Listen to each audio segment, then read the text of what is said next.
Basic definition, सबसे पहले है definition of matter. What is matter? ठीक है, matter is simply defined as anything that has mass and occupy space. ठीक है, मैटर क्या है कि इस दुनिया में जो भी चीज है जिसका कोई मैस है, कोई वॉल्यूम है और वो कोई जगह ले रही है, कोई स्पेस ले रही है, दैट इज कॉल्ड मैटर। ठीक है, मैटर में आप जो है अपने इर्द गिर्द देखें तो आपको हर चीज, आपको जो भी नजर आ रही है, हर चीज का कोई ना कोई मैस है। ठीक है, कुछ ना कुछ वो उसका मैस रख रही है, कोई वेट है उसका, कोई वो स्पेस ले रही है, कोई जगह घेर रही है, तो वो क्या होगी? मैटर है। इसमें आप जो है आपके लिविंग ऑर्गेनिजम्स भी आ जाते हैं, नॉन लिविंग थिंग्स भी इसमें आ जाती हैं। ठीक है, हर वो चीज जो कोई मैस है, जिसमें कोई जिसका कोई वजूद है जिस चीज का, ठीक है, दैट इज कॉल्ड मैटर। ठीक है, our bodies as well as all the things around us are examples of matter. ठीक है, ये डेफिनेशन थी, उसके बाद आप ये एग्जांपल्स में आप जो है ये लाइन ऐड कर सकते हैं।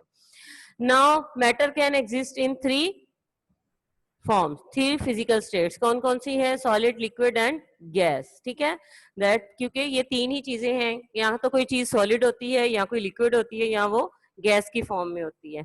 ठीक है, उसके बाद आपका है substance. The definition of substance, a piece of matter in pure form is called substance. ठीक है, जिसमें ऐसा मैटर हो कि जिसमें कोई और चीज ऐड नहीं होगी। ठीक है, कोई और चीज उसमें ऐड ना हो और वो प्योर फॉर्म में हो। फॉर एग्जाम्पल आपके पास आप कोई भी आप चीज जो केमिकल कंपाउंड है आप उसको ऐड कर सकते हैं, जैसे कि आपके वाटर है H2O।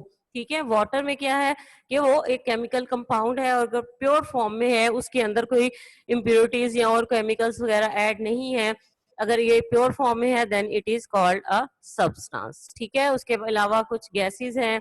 ठीक है, जैसे कार्बन डाइऑक्साइड आप लें, दैट इज अ सब्सटेंस। ठीक है, सॉलिड में आप ले लें तो सोडियम क्लोराइड आप ले सकते हैं।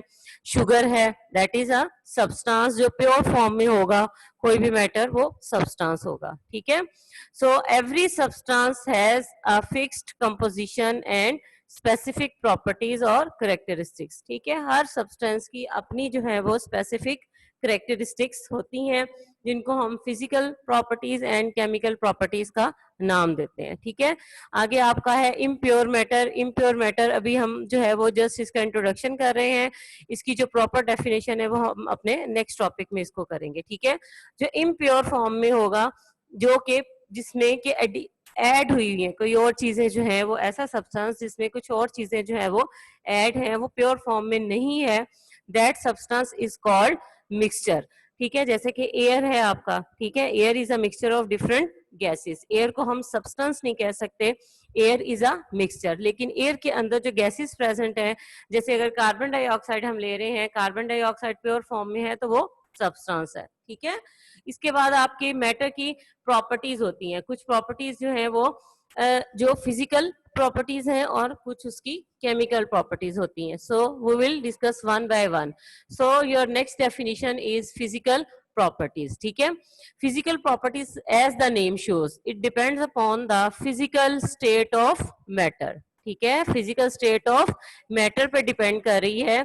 तो दैट स्टेट में बी सॉलिड है, लिक्विड है और गैस है, वो उस स्टेट पे डिपेंड कर रही है उस सब्सटेंस की प्रॉपर्टीज को।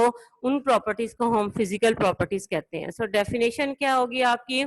The properties those are associated with the physical state of the substance are called physical properties. ठीक है, जो फिजिकल उसकी अपीयरेंस नजर आ रही है, या उसका जस्ट उसमें कोई विदाउट एनी केमिकल चेंज, उसमें जो हमें जो चीज नजर आ रही है, जो हम ऑब्जर्व कर सकते हैं, that properties are called physical properties. जैसे कि कलर है। ठीक है, अगर कोई सब्सटेंस है, कोई आपके पास कोई चीज है, उसका कलर कैसा होगा, उसकी स्मेल कैसी है, अगर वो टेस्ट करने के काबिल है तो उसका टेस्ट कैसा है, उसकी हार्डनेस कैसी है, अगर वो सॉलिड है तो वो हार्ड है या सॉफ्ट है, और अगर वो क्रिस्टल फॉर्म में है तो उसकी क्रिस्टल की शेप कैसी है। ठीक है, जैसे कि सोडियम क्लोराइड है तो वो क्यूबॉइड शेप में होती हैं उसकी क्रिस्टल्स। ठीक है, तो वो अगर उसकी क्रिस्टल्स है तो वो किस तरह की हैं। ठीक है, फिर सॉल्युबिलिटी है कि सॉल्युबल कितना है। ठीक है, वो कितने अमाउंट में जो है वो सॉल्युबल हो सकता है। ठीक है, सॉल्युबिलिटी की जैसे आपने 6th चैप्टर में भी आपको डेफिनेशन भी करवाई थी। फिर मेल्टिंग है, एंड बॉइलिंग पॉइंट्स, ठीक है। मेल्टिंग पॉइंट्स कौन से होते हैं? वो टेम्परेचर जिस पे अगर वो सॉलिड है तो वो सॉलिड जो है उस टेम्परेचर पे मेल्ट होना स्टार्ट हो जाता है, ठीक है। तो उस टेम्परेचर को हम उसका मेल्टिंग पॉइंट कहते हैं। सो बॉइलिंग पॉइंट में हम देखें तो बॉइलिंग पॉइंट क्या होगा कि ऐसा टेम्परेचर है जहां पर जाकर जिस टेम्परेचर पे अगर उसको किसी भी सब्सटेंस को, किसी लिक्विड को हम हीट कर रहे हैं, ठीक है, उसको हम टेम्परेचर दे रहे हैं, then a temperature will reach के जिस टेम्परेचर पे जाके उसके वाटर वेपर्स जो हैं, अगर उसके वेपर्स जो हैं वो बॉयल होना स्टार्ट हो जाएंगे और एस्केप करना शुरू कर देंगे, ठीक है, उस लिक्विड की सरफेस से एस्केप कर जाएंगे, उस टेम्परेचर को हम बॉइलिंग पॉइंट कहते हैं। जैसे कि फॉर एग्जांपल वाटर है, तो अगर वाटर को आप लोग जो है वो हीट कर रहे हैं, टेम्परेचर दे रहे हैं, तो अगर घर में भी आप ये एक्सपेरिमेंट कर सकते हैं, लेकिन विथ केयर, ओके, केयर के साथ आपने चूल्हे के जो है वो हैंडलिंग में जरा प्रॉब्लम हो जाता है, इसलिए आप लोगों ने केयर के साथ अगर करें तो आप ये एग्जाम कर सकते हैं अगर आपके घर में कोई थर्मामीटर मौजूद है। तो you can observe the boiling point of water. Water को अगर आप बॉईल करेंगे तो क्या होगा कि it has boiling point 100 degree Celsius. तो 100 डिग्री सेल्सियस पे वाटर जो है वो बॉईल होना शुरू हो जाएगा, जो प्योर वाटर होगा। अगर उसमें कोई चीजें ऐड होंगी तो उसका जो बॉइलिंग पॉइंट है वो अप डाउन जा सकता है, ठीक है। तो ये सारी क्या है, इनकी फिजिकल प्रॉपर्टीज हैं। फिर अब इन फिजिकल प्रॉपर्टीज को हम ऑब्जर्व भी कर सकते हैं, जैसे चेंज भी अगर उनमें कोई आ रहा है, जैसे फॉर एग्जांपल है, अगर आइस को आप हीट करते हैं, इट स्टार्ट्स मेल्टिंग, अगर ये मेल्ट होगी तो किस में कन्वर्ट हो जाएगी? लिक्विड वाटर में, ठीक है, लिक्विड वाटर में कन्वर्ट हो जाएगी। अब इसके बाद अगर आप इसको हीट कर रहे हैं, ठीक है, हीट करने के बाद क्या होगा कि वो बॉयल होना स्टार्ट हो जाएगा, वो स्टीम में कन्वर्ट हो जाएगा। In this entire process only the physical state of water change whereas its chemical composition remains the same, ठीक है। अगर आप आइस देखें, आइस का फॉर्मूला होगा H2O, वाटर है, लिक्विड वाटर है, तो उसका फॉर्मूला भी क्या है? H2O। और अगर वाटर वेपर्स का फॉर्मूला देखा जाए तो वो भी H2O है, उनमें कोई केमिकल चेंज नहीं आ रहा, ठीक है, उनमें कोई चेंज नहीं आ रहा, जब only there is physical change, ठीक है, उसकी फिजिकल स्टेट जो है वो चेंज हो रही है। जब वो आइस में है तो वो सॉलिड में है, उसको मेल्ट करेंगे तो वो लिक्विड में कन्वर्ट हो गया, और अगर उसको बॉईल करेंगे तो वो गैस फॉर्म में कन्वर्ट हो गया। फिजिकल स्टेट तो चेंज हो रही है लेकिन केमिकल कंपोजिशन चेंज नहीं हो रही, ठीक है। So next our next heading is next definition, that is chemical properties.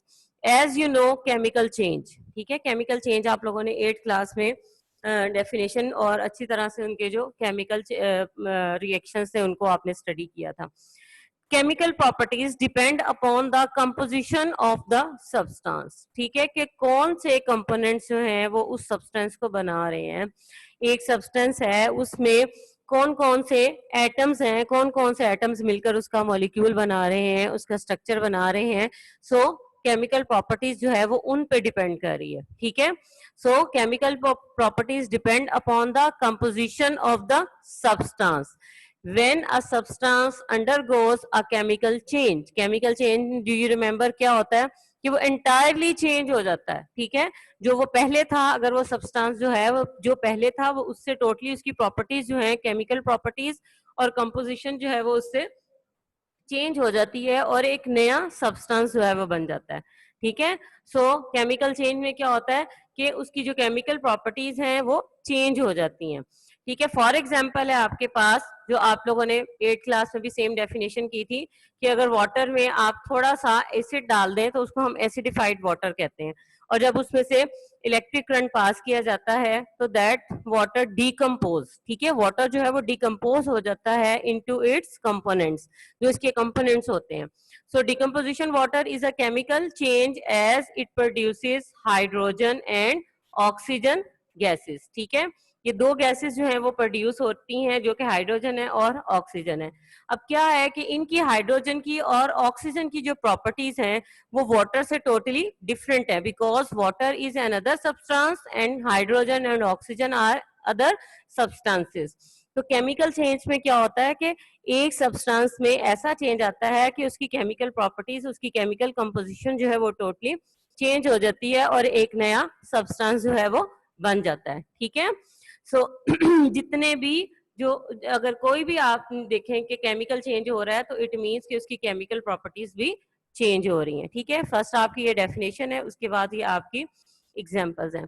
इसमें से जो ज्यादा मोस्ट इंपॉर्टेंट डेफिनेशंस हैं वो फिजिकल प्रॉपर्टीज की हैं और केमिकल प्रॉपर्टीज की। ये दो डेफिनेशंस जो हैं ये बहुत ज्यादा इंपॉर्टेंट हैं, ठीक है। लेकिन आपको पता होना चाहिए कि what is a substance and what is a matter. So all these are your short questions, ठीक है। शॉर्ट क्वेश्चंस में आप लोगों ने इनको लर्न करना है और आप लोगों ने इनको लर्न करके राइट करना है।